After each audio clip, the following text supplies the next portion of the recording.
Katulad nga po ng napag-usapan natin, napakaraming proposal na ang pinag-usapan ng Golden State at Sacramento noong nagdaang araw, at kabilang dyan ang pag-offer nila sa Golden State ng isang trade na binubuo ni DeMar DeRozan bilang kapalit ni Jonathan Kuminga. Ngunit nilinaw ni Mike Dunleavy Jr. wala silang balak kunin si DeRozan kahit ano man ang mangyari, since hindi ito fit sa kasalukuyang lineup, lalo kay Coach Steve Kerr. Hindi rin naman nagkakalayo ang galawan nilang dalawa ni Jimmy Butler. Isa rin naman itong ball hog, kaya halos lahat mga isolation play na posibleng makasira sa kanilang plano. Kaya hindi na nakakagulat bakit ayaw ng Golden State kay DeMar DeRozan sa isang trade. Kaya kailangan nilang makapag-generate muli ng bagong proposal kung gusto nilang matuloy ang negosasyon sa Sacramento. Samantala, nilinaw ng Los Angeles Lakers General Manager na si Rob Pelinka, hindi pa sila tapos. In fact, hindi pa rin naman nila sinasarado ang posibilidad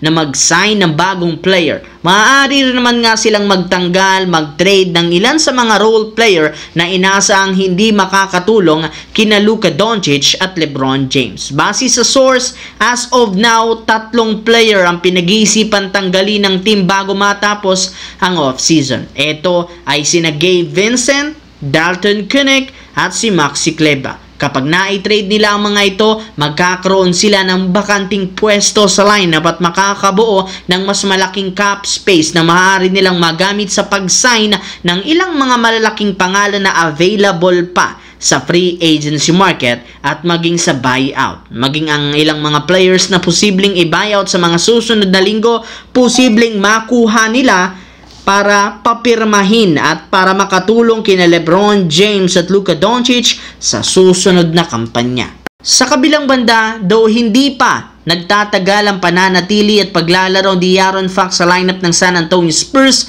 naging questionable nga agad ang kanyang future sa team matapos lumabas ang balita na posible nga siyang ma-trade sa lalong madaling panahon. Simula nang makuha ng Spurs ang kanilang second overall pick ngayong taon na si Dylan Harper, masikip na naman ang rotation sa backcourt, at kung sakaling mas maging maganda ang performance ni Dylan Harper sa darating na season, maaaring pagtuunan ng pansin siya ng Spurs kesa kay De'Aaron Fox na posibleng i-trade papunta sa ibang koponan sa lalong madaling panahon. Para nga sa inyong kalaman, meron na lang nga itong natitirang isang taong kontrata sa Spurs, $37 million. Ibig sabihin, magiging isa itong ganap na free agent next summer, at kapag hindi nag-click ang tandem nila ni Victor Wembanyama, maaaring mag-iba agad ito ng landas sa susunod na season. Ang laki nga ng kontrata nito, maaari nilang magamit para makakuha ng mga bagong player na mas makakatulong sa mga batang player para mas maging competitive sila sa West. Kaya delikado